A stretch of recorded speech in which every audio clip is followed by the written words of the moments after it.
Alright guys, pay attention to this. Whirlpool, Maytag will be the same. Washer.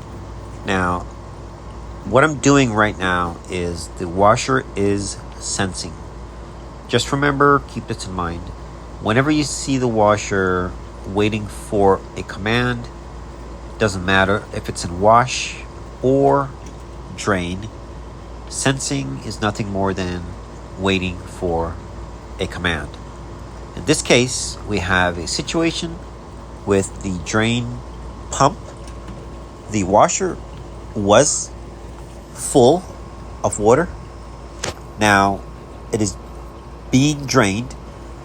So what I'm doing now is pressing slowly, waiting for the transducer to release. And once it's released, we're able to lock the lid.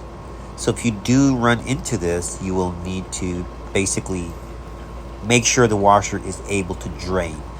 If you're in drain and spin and you're not able to drain, meaning the drain pump is not coming on, the washer will not do anything. So you will see shortly as the water leaves the tub, it will empty, and as soon as it's ready or the water is gone, you will hear the lid, it will lock, and the washer will go into spin. Obviously it's not draining because the pump on these, always check the pump wire. I might have the actual repair on it, but this is just showing you what to check and what to look out for and the symptoms. All right, so if it's in drain and it's sensing, chances are it's your drain pump.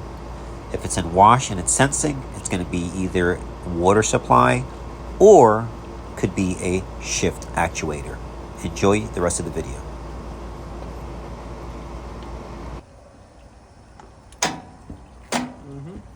Yep.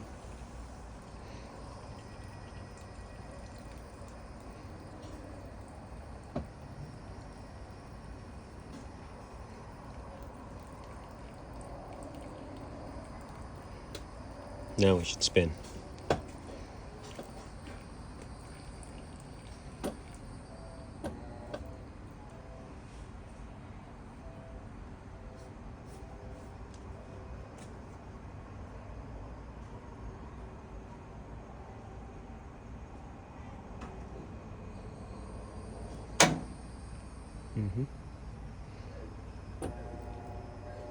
Yep. But we don't want it to spin. We're going to check the pump. All right. Let's check the pump.